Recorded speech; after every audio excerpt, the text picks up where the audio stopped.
Pangulong Bongbong Marcos Jr. nagbigay ng bagong pag-asa sa mga kabataan na maglungsad.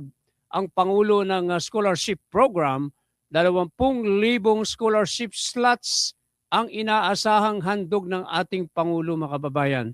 So diyan natin nakikita na ang ating Pangulo ay talagang maraming mga programa para sa kabataan na kung saan maraming kasabihan nga ang kabataan na siyang pag-asa ng bayan na dapat talaga walang mga batang out of school youth.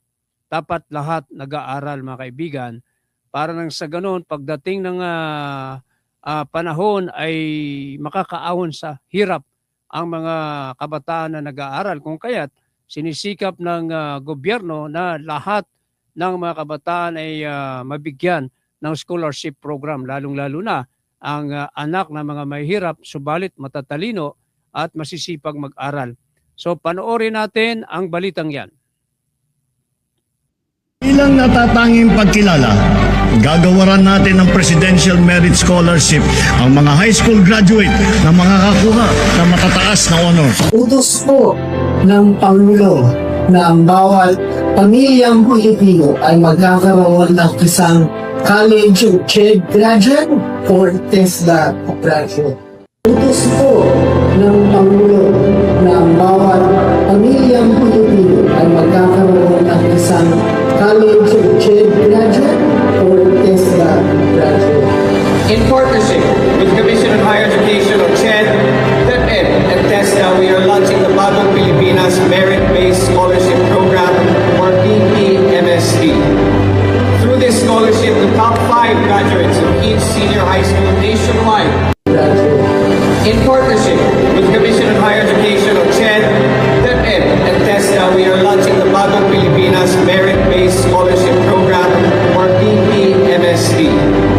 Through this scholarship, the top 5 graduates of each senior high school nationwide will have the opportunity to pursue in any high-performing higher education or technical vocational institution undergraduate degree. 5 graduates of each senior high school nationwide will have the opportunity to pursue in any high-performing higher education or technical vocational institution undergraduate degree or TEFET diploma programs. Sa ating mga samahan sa education clusters at my center aspirant din po ni Chair Ferdinand na makahusay ng aming courses.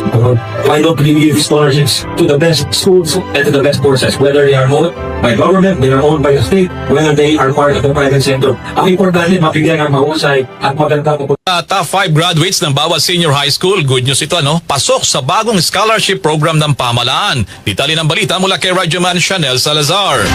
RMN Live Report. Inilunsad ni Pangulong Ferdinand Marcos Jr. ang bagong Pilipinas Merit-Based Scholarship Program para sa mas malawak na access sa dekalidad na edukasyon para sa mga natatanging mag-aaral. Sa ilalim ng programa, ang top 5 graduates ng bawat senior high school mula sa pampubliko at pribadong paaralan.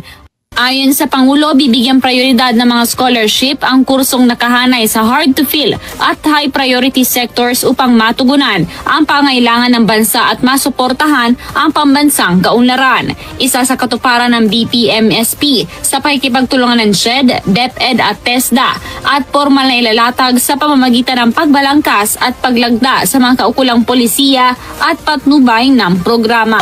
Inilunsad ni Pangulong Ferdinand Marcos Jr. ang bagong Pilipinas Merit-Based Scholarship Program para sa mas malawak na access sa dekalidad na edukasyon para sa mga natatanging mag-aaral. Sa ilalim ng programa, ang top 5 graduates ng bawat senior high school mula sa pampubliko at pribadong paaralan ay magkakaroon ng pagkakataong makapag-aral sa mga high-performing higher education institutions at technical vocational institutions sa bansa. Ayon sa Sa mga nag-aaral na nakalista sa listahanan or the 4Ps, na-assure na rin po ang kanilang pagtupad ng kanilang pangarap. And ang special mention dito ay ang bagong scholarship na mai-implement ngayon.